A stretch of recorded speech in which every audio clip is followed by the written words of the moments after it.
et je vais passer à l'enregistrement de ces informations. Je rappelle que si vous ne cochez pas cette case-là, le changement du stade n'aura pas lieu. Les modifications seront enregistrées, mais le changement du stade n'aura pas lieu. Si je fais par exemple enregistrement coché cette fois-ci, ok, donc vous voyez, on nous dit ici cycle de reproduction mis à jour pour confirmer un changement de mis à jour. Pour confirmer un changement d'état, assurez-vous de cocher la case je confirme. Voilà. Donc, si vous ne cochez pas la case je confirme, le changement d'état n'aura pas l'automatisme qui est derrière ne va pas être appliqué. Je reviens sur évaluation pour que vous puissiez bien comprendre. Ici, dans évaluation, on nous a dit c'est le tableau de bord. Donc, ça nous donne toutes les informations. OK?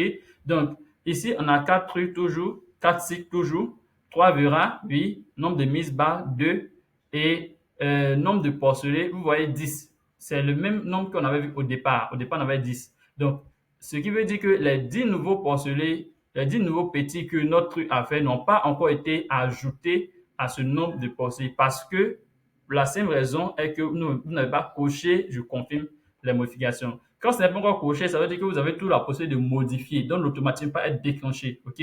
Donc, supposons que on revient ici sur notre cycle de reproduction.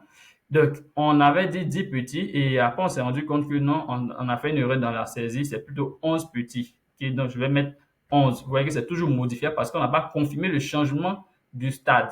Mais une fois que le changement du stade est confirmé, on ne peut plus modifier. Donc, je vais cliquer sur, cette fois-ci, je confirme. OK. Donc, en gestation, on va confirmer, enregistrer les données. Donc, cette fois-ci, vous voyez qu'on a la notification en vert qui nous dit que nous sommes passés à l'étape maternité. OK.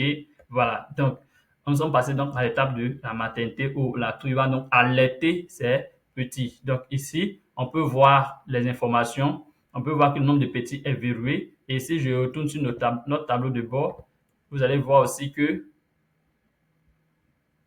le nombre de porcelets a augmenté. Donc, nous sommes passés à 21 porcelets parce qu'il y a eu 11 nouveaux porcelets qui ont été ajoutés grâce à la mise barre. OK? Donc, je retourne ici et à présent, je suis à l'étape maternité, donc je vais enregistrer l'information de la maternité. Donc, la maternité, quel est son état, son stade? Est-ce que la maternité est finie? Donc, sévrage ou la maternité interrompue, j'enregistre. Si la maternité est toujours en cours, je laisse aussi en cours et j'enregistre ce qu'il faut. Donc, ici, notre maternité est finie, donc on va venir enregistrer l'information.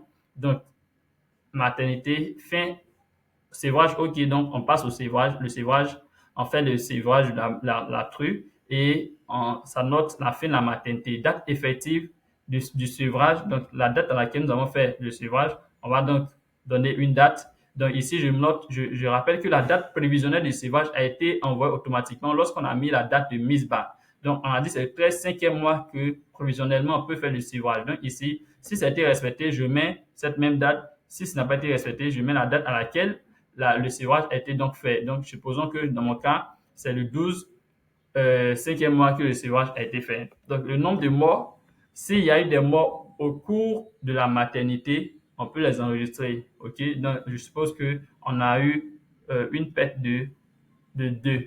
OK? De 2. Donc, on a eu 2 morts. Et on va donc confirmer la modification pour changer de stade. OK, automatiquement, on voit le message de succès qui nous dit que effectivement nos informations étaient enregistrées et qu'il y a eu, il y a eu sévrage, donc fin de maternité, et il y a eu 2 morts. Donc, si je reviens sur notre tableau de bord ici, vous allez voir qu'automatiquement, le taux de mortalité qui était à 2 va passer à 4 et, notre nombre de postes donc disponible dans notre ferme a diminué à 19. OK? Donc, tout est automatisé pour vous faciliter la gestion donc, de votre ferme.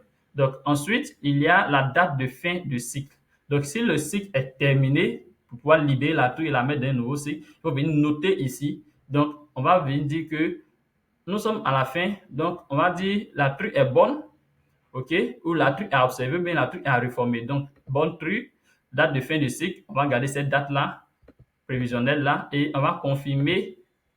On va donc confirmer. Et lorsqu'on confirme, ça nous donne la date à laquelle on peut répondre un nouveau cycle avec cette truie. Et là, si je fais enregistrer, on est donc à la fin de notre cycle de reproduction. Donc, voici comment Un cycle de reproduction est traité du début jusqu'à la fin à partir de notre application.